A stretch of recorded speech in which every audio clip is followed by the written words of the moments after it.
Good evening. You're welcome to Enugu Television News at 5 o'clock. And the news we are streaming live on Star Times 113 and of course on the usual channel 50 of the Star Television News. Follow us on our social media handles on X, formerly known as Twitter at Enugu Esbs, on Instagram Enugu Esbs, Facebook Esbs Enugu, and subscribe to our YouTube channel at Esbs Enugu OFL2. Good evening once again. My name is Efani Ebu. Now the headlines. Enugu government restates April deadline for color coating of water tankers. President Tinubu to open African Counter-Terrorism Summit in Abuja.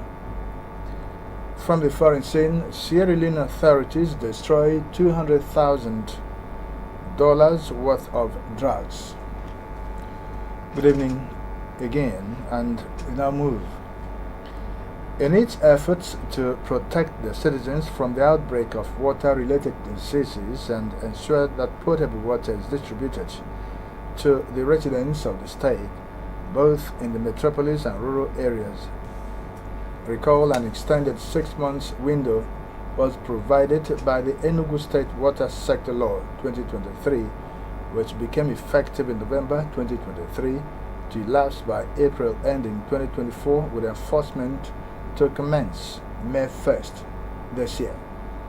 A statement by the Commissioner for Water Resources in Enugu State, Dr. Felix Namani, emphasized that proper guidelines for water tanker owners and drivers are to follow to color code their tankers. The colors are sky blue color for drinking water, with drinking water supply boldly written on it on both sides and the back. Yellow color for industrial water tankers, with industrial water supply boldly written on it on both sides and the back. And moving away from that, we now take you to the national desk, where the rerun of the All Progressives Congress APC primary election in Okitipupa local government area of Ondo State today recorded a low turnout in some wards. The Governor Usman Ododo-led APC primary election committee had declared the exercise held at the weekend in the 203 wards in 18 local government areas of the state inconclusive.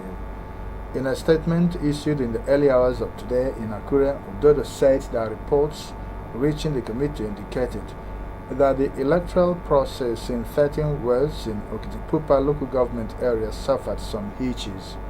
Accordingly, the governor declared the governorship primary inconclusive and directed that a rerun be held in the 13 wards in Okitipupa local government area, having a total validated registered members of 9,515. However, the rerun in some wards in Okitipupa reports low turnout of voters and security agents compared to the large voter turnout at the weekend. At least 3 people have been reportedly killed, while several others were injured as bandits invaded a market in Sefe town, headquarters of Sefe local government area of Zamfara State. An eyewitness narrated that the bandits stormed the market around 11 o'clock in the morning on Sunday morning and opened fire on the marketers. The spokesperson of the Nigerian police in Zamfara, Esbs Yazid Abubakar, who confirmed the attack to newsmen via telephone conversation, said the number of casualties in the attack is yet to be ascertained. The National Drug Law Enforcement Agency (NDLEA) says its operatives have arrested 3 members of an organized criminal organization that specializes in illicit drug trafficking across Nigeria, South Africa, Mozambique, Europe, and America, following the recent seizure of the single largest consignment of heroin at the Murtala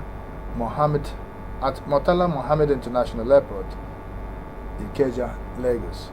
The NDLEA, in a statement signed by its spokesperson Femi Babafemi, today said the suspects were arrested after over 2 months they were declared wanted. The agency noted that a total of 51.90 kilograms of heroin had been recovered from members of the drug cartel in an operation that began 10th February 2024 at the Sako Import Shed of the airport's cargo terminal. If you have just joined us, you are watching news reaching you live on Enugu Television. After our break coming up shortly, we shall be bringing you news on business news. And just before then, let me remind you that you can follow us on our social media handles on X, formerly known as Twitter at Enugu Esbs, Instagram on Enugu Esbs, on Facebook Esbs Enugu, and if you subscribe to our YouTube channel, use at Esbs Enugu offer too. Now the break comes.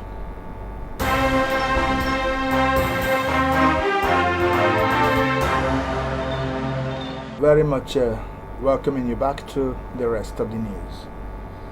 The Central Bank of Nigeria Governor Yemi Kadoso has said that the volatility in the foreign exchange FX rates cannot be ended overnight, adding that there will be continuous ups and downs in the market. He however assured Nigerians that the CBN is doing everything possible to ensure that Nigeria achieves a stable exchange rate. Kadoso spoke in a joint briefing on the sidelines of the just concluded World Bank IMF spring meetings in Washington, D.C.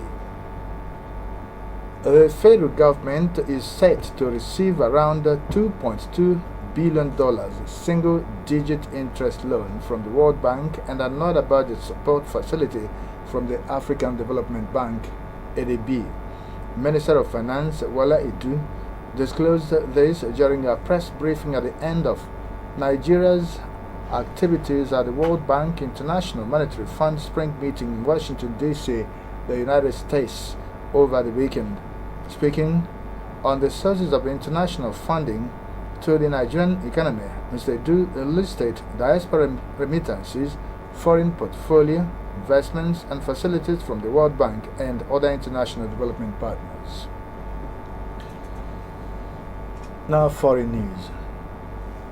The presidency has disclosed that President Bola Tinubu will this week open the African Counter-Terrorism Summit in Abuja. The presidency, the special advisor to the president on media and publicity, Ajuri Ngalale, made this known in a statement issued out today.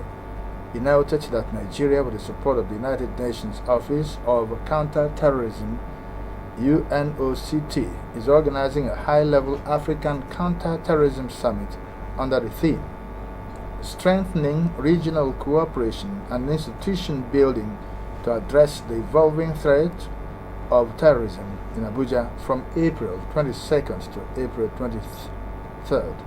Heads of state and government and high-level government officials across Africa, representatives of international organizations and multilateral institutions, members of the diplomatic corps, and members of civil society groups are expected to attend the summit. Sierra Leone. Elsewhere, we begin from Sierra Leone, where authorities have said it had banned $200,000 worth of narcotic drugs and chemicals used to manufacture the synthetic drug kush 2 weeks after drug abuse was declared a national emergency. Several law enforcement agencies were present at the Sierra Leone Police Training Academy in the capital, Freetown, as a small crowd gathered around the bellowing fire and rising smoke. Kush, a mixture of chemical substances with similar effects to cannabis, has been prevalent in the West African country for several years. There are also banned cannabis and cocaine, according to the National Drug Law Enforcement Agency. The Sierra Leone President, Julius Maada Bio, said earlier this month that drug abuse in the country was a national emergency. Now to the United States of America, where the House of Representatives has finally approved billions of dollars in new U.S. military aid for Ukraine to help combat Russia's invasion. The much-delayed measure had vocal opponents in Congress, and it took a fragile bipartisan deal to get the $61 billion package through. Republicans have said more than a third will be dedicated to replenishing weapons and ammunition. Ukrainian President Volodymyr Zelensky described the U.S. support as vital, as, according to him, it would keep the war from expanding and save thousands of lives. It is unclear when the aid will arrive. The packages will now go to the Senate, which is expected to pass it within the next few days before President Joe Biden signs it into law. Now, sports news. Kenya's Perez Jechkichi breaks the women's only marathon record, while Kenya's Alexander Mutiso Munayo wins a men's race with Great Britain's Emilio Carey's third.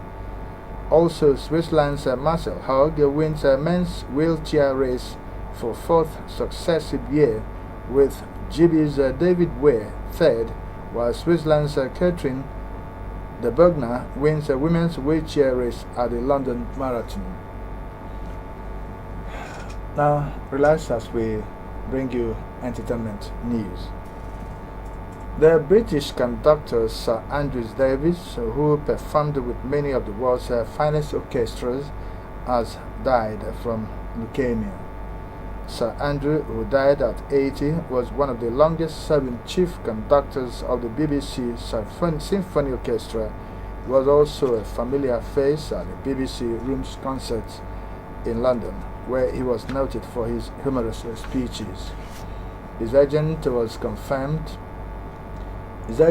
confirmed his death to newsmen, said he lived a remarkable, rich and meaningful life, adding that many would celebrate his career for a long time. He retired from the BBC in 2000 and subsequently moved with his wife to Chicago, where he died. Before we close it up for this evening on Enugu Television News for 5 o'clock, a look again at the stories that made headlines. The Enugu State Government, through the Ministry of Water Resources, has issued a reminder to water tank owners and drivers, reiterating its earlier directive to have their tankers color-coded before the end of this month. The presidency has disclosed that President Bola Tinubu will this week open the African Counter-Terrorism Summit in Abuja. And finally, from the foreign scene, Sierra Leone authorities have said they have banned 200,000 worth of narcotic drugs and chemicals used to manufacture the synthetic drug kush 2 weeks after drug abuse was declared a national emergency. And that's it for 5 o'clock.